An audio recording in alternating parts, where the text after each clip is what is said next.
షాపులు ఎందుకు కడతారు?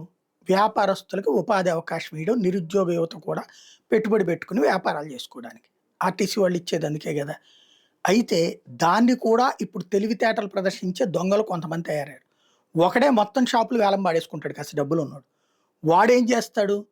మనకిప్పుడు ఆర్టీసీ దగ్గర ఏ రూ. 30,000 అద్దెకు తీసుకుంటే, మనం అడిగితే 50,000 అంటాడు. అంటే 20,000 ఒక్కొక్కళ్ళ దగ్గర మన దగ్గర మింగేస్తాడనమాట.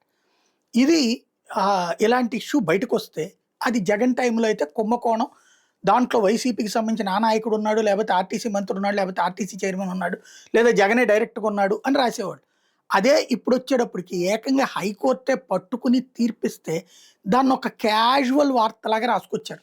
నీచాతి నీచి పత్రిక రాసుకొచ్చినటువంటి వార్త ఇది. ప్రభుత్వం వనరులు అవసరమైన ప్రజలకు అందాలి తప్ప ఒకే వ్యక్తికి వాటి మీద గుత్తాధిపత్యం కల్పించడానికి వీల్లేదని హైకోర్టు తేల్చి చెప్పింది. అంటే చెంప చెల్లుమనే తీర్పు ఇది. ఒకే వ్యక్తికి అనేక షాపులు కేటాయించే విధానాన్ని ఏపీఎస్ఆర్టీసీ కొనసాగించడానికి తప్పుపట్టింది.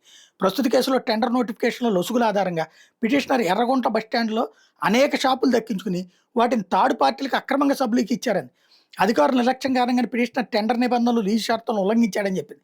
ఈ నేపథ్యంలో 2024 జనవరి 4న ఇచ్చిన టెండర్ నోటిఫికేషన్ కొట్టేసింది. ఆ భవిష్యత్తులో ఇచ్చే టెండర్లలో ఒక వ్యక్తికి ఒక లైసెన్స్ అనే నిబంధన చేర్చాలని ఏపీఎస్ఆర్టీసీకి స్పష్టం చేసింది. గత టెండర్ ప్రక్రియలో పాల్గొన్న వారి డిపాజిట్లు 3 వారాల్లో తిరిగి చెల్లించాలని ఆదేశించింది. పిటిషన్‌ని కొట్టేసింది.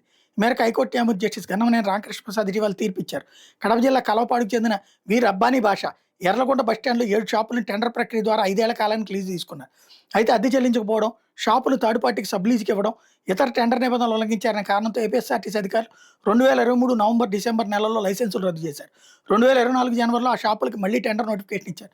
లైసెన్స్ రద్దు చేయడం, మళ్లీ టెండర్ నోటిఫికేషన్ ఇవ్వడానికి సవాల్ చేస్తూ అదే ఏడాది రబ్బానీ భాష హైకోర్టును ఆశ్రయించారు. విచారణ జరిపిన న్యాయమూర్తి పిటిషనర్ లీజు నిబంధనలు ఉల్లంఘించడమే కాకుండా వాస్తవాన్ని దాచిపెట్టి కోర్టులో పిటిషన్ వేశారని అభిప్రాయపడింది. ఈ నేపథ్యంలో పిటిషన్ కొట్టేశారు.